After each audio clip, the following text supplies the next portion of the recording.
Next on our march through the art world, we have another work of art that, not to humble brag, I was able to see in person. This is the Sistine Chapel in Rome. And as you probably know, the ceiling of the Sistine Chapel was very famously painted by Michelangelo Buonarroti. So let's take a look at your textbook. And let me give you some context here. Right. So Michelangelo, he's just in his 20s whenever he wowed the world with his Pietà sculpture, or at least wowed Italy. He made Michelangelo made his version of the David in 1501, which of course originally was meant to be placed here on the Duomo, but whenever they realized that, well, one, it was just too fantastic, and two, it was just too damn big to go up there, it was put down on street level. There's a sort of feeling that some of my students have for some reason that artists are just totally laboring in anonymity, that no one knew who these people were, that it's such a shame that they weren't recognized for their talent. That's not the case for Michelangelo. He was a rock star. To give you a bit of an idea, Michelangelo had 3 biographies written about him while he was still alive. And so now this guy, let's see, he was born in 75, so he was about 20, maybe about 30 years old, whenever he got a call from Pope Julius II, who was very much a humanist pope. He wanted to restore Rome to its former glory. That's why he chose the papal name of Julius, like Julius Caesar. And he calls up Michelangelo to invite him to the Vatican. He wants him to create a series of elaborate sculptures for his tomb, which seems a little macabre, but this would have been a great commission and right up Michelangelo's alley. He is a great sculptor. He has revived the art of sculpting, and he comes down to Rome to work on the project, the sketches of which you see here. But whenever he gets to Rome, this project just kind of keeps getting pushed back and pushed back. It never gets off the ground. Just too big, too expensive. Bringing in huge slabs of marble to Rome ended up being a lot more costly. And, Julie's over here spending money hand over fist. But even this project is just getting a little too out of hand. But Mikey, he's come all this way to Rome. Might as well give him something to do. And so he eventually basically forced Michelangelo to create what would later be realized as probably one of the greatest works of art that had ever been made. It is kind of a shame that his tomb project never really came together. He did complete it many, many years later in 1945, I don't think so, 1545, long after Julius had died. Much smaller, with far fewer figures than he had hoped. It does, though, contain the wonderful sculpture of Moses, which I love because he looks like a cool biker bro. Doesn't look like some old man leaning on a staff. He looks like somebody who could just pop the cap off a soda bottle with those biceps. Damn! And of course we can recognize him as Moses because he has horns coming out of his head. And if you'll remember, that's one of the attributes of Moses, due to a problematic translation describing Moses' face after seeing God. Was he radiant or did he have horns? Here, the latter. At any rate, this is in the future. Like I said, Pope Julius II wanted to sort of smooth things over, and in exchange for not being able to do the tomb project, he commissioned Michelangelo instead to paint the ceiling of the Sistine Chapel. And as you can see, it took him 4 years. And I know that seems like a long time, and it is, but considering all the work that he had to do, it's like a miracle. It's like, you know how they say that bumblebees shouldn't fly? The fact that he was able to make this in 4 years is, whew, It's incredible. Now, the works on the walls, those were already there. Those had been there previously. Before, the ceiling was just like a simple pattern of like blue sky and little stars. But this chapel, it's very, very large. It's 5,800 square feet of space. And to give you some sense of context, an NBA basketball court is about 4,700 square feet of space. So, and he's not working on the walls. He's working on the ceiling. And I don't know if you can see this. The ceiling, it's curved. It's not flat. And obviously he's 70 feet above the ground. You don't really notice that whenever you're standing in the Sistina. But these figures, they're huge. These Sibyls off to the side, they're 18 feet tall. If we were standing on the same plane as this person, our heads would be right here. They're enormous. And boy, is this a complicated composition. It's got so many figures in it. Here's a map. Right, so this is what he's painted. It's crazy go nuts.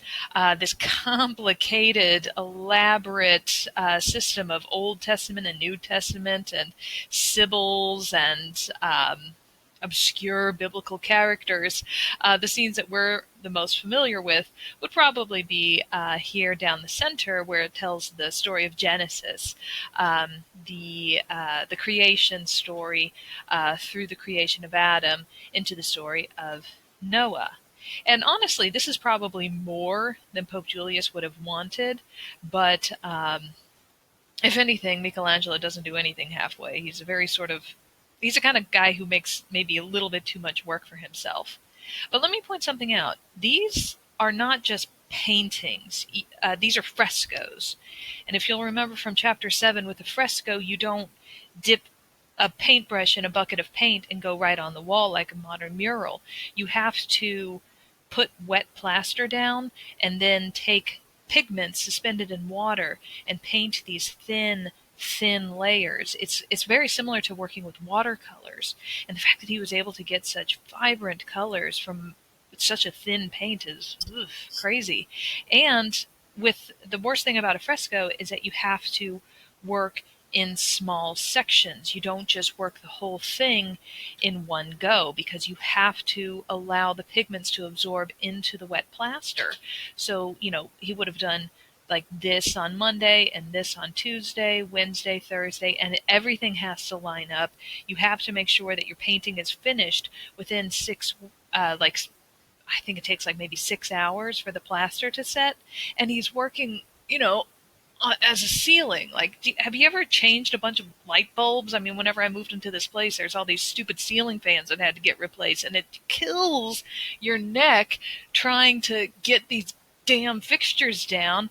And that's what he had to do while making these, beautiful, elaborate paintings. This tour is going to be a little awkward. The normal site that I like to use isn't really working right now. This is provided by the Vatican. But it's a nice little tour of the museum. I'll post a link to it in the comments. But yeah, up here, this is the altar wall, the sort of end wall. Of course, my internet's being dumb. I'll just post a link to it in a minute. Let me walk you through. Oh, wait, there we go. Yeah. So the guy in pink there, of course, is God. And this is a very humanist depiction of God to show him as a person. This is the sort of let there be light, the creation and separation of light and darkness. In this panel, again, I'm sorry, it's a little wonky. God is directing the sun and the moon. You go that way and you go that way. Woohoo!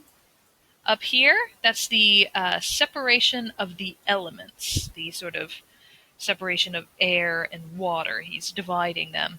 And, of course, after that comes the panel that everyone knows, the creation of Adam panel, where we have Adam, of course, here on the left, newly created, sort of emerging from the earth, with his hand lazily extended while God reaches out, and there's that wonderful, just tiny little space. It's like 18 inches separating their fingertips that little spark of creation to breathe the life into Adam so that he'll raise up.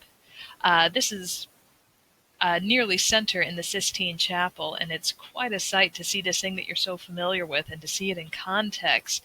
Again, if I were here, if my feet were here, my head would come up to his hips. These figures are enormous. And here on the right-hand side, we have God taking this active agency to touch Adam's outstretched finger and bring the life into him.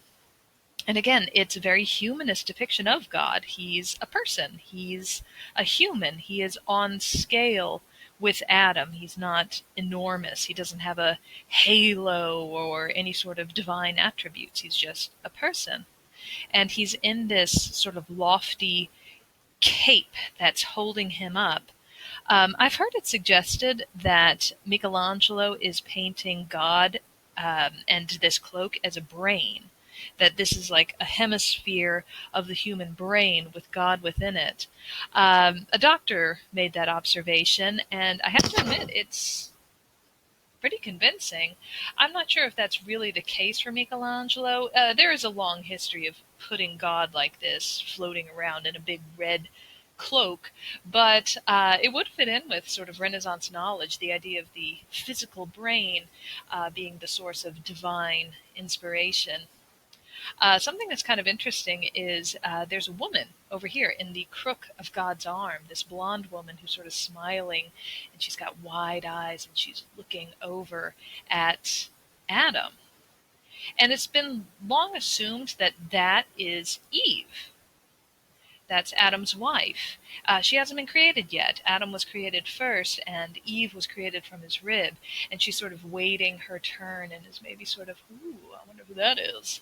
But there's been a recent interpretation that actually came about whenever this ceiling had been cleaned up, bringing this little angel into greater focus. He's painted with much higher definition than the rest of the angels. And you can see he's actually looking down at the viewer, looking down the ceiling at us, looking up.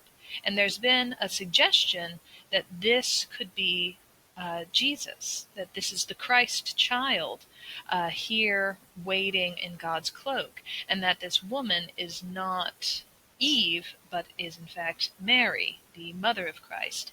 And that would be an interesting interpretation too, because this is sort of central Christian philosophy, that you have the fall of Adam and the redemption of mankind, the creation, the first sin versus the person who has absolved us of our sin, and that God is almost like an electrical conduit. He's got one finger pointing at Adam, and you can sort of trace his arm as it goes up and around through Mary, and this hand has the same sort of gesture, that pointing gesture, pointing at Jesus, pointing at Adam, pointing at Jesus, sort of already in mind the salvation versus the sinner.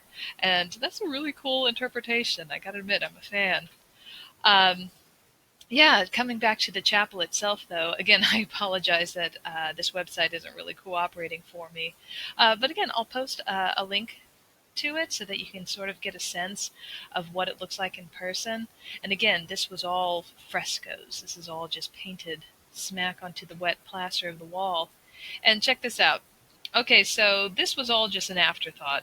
Michelangelo is not a painter. He is not very fond of this commission, and he was paid well for it, but we know for sure that he did not like this job because he wrote this letter. I encourage you to pause here and read this sonnet. Like, what kind of person writes a sonnet to a buddy of his complaining about his job? Michelangelo, that's who. And we've got this hysterical little cartoon that he did. This is him, presumably, all bent up painting a person, this little weird sort of emoji figure up there. God, he hated this job, and it must have sucked so hard to have to assume this position all the time. Sometimes people get this idea that Michelangelo laid on his back to paint the Sistine Chapel ceilings. He didn't. He definitely didn't. He was standing up The ceiling is curved. He would have had to stand up.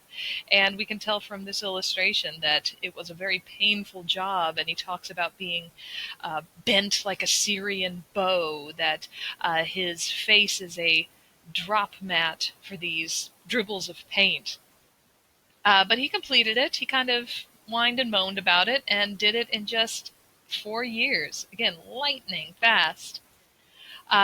Many years later, he would come back underneath a different pope, and he finished the chapel by painting over the altarpiece to do his Last Judgement panel. Some people have commented that the figure of Jesus bears a rather striking resemblance to that statue of Laocoon that we talked about back in chapter 15. Something else that's kind of interesting is down here. This is St. Bartholomew. He holds a knife in his hand, and in his left hand he holds a skin. He was martyred by being flayed. His skin was peeled off like an orange. And something kind of gross, the face, that's Michelangelo's face. That's his self-portrait looking at the audience, and yuck, that's very gross.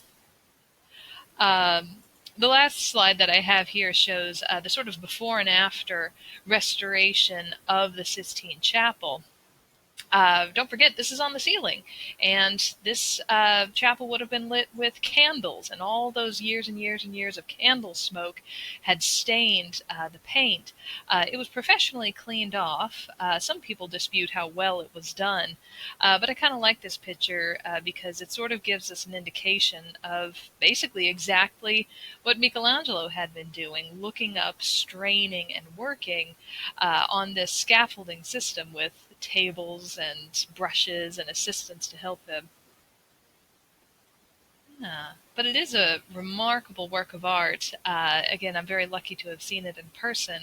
But I think it's actually, in some ways, nice to be able to see it through this media, not by standing in a crowded room, feeling this big in this enormous space, not really being able to appreciate these works of art or photograph them either, but to see them, yeah, as these isolated works of art, big and in high resolution for you to view.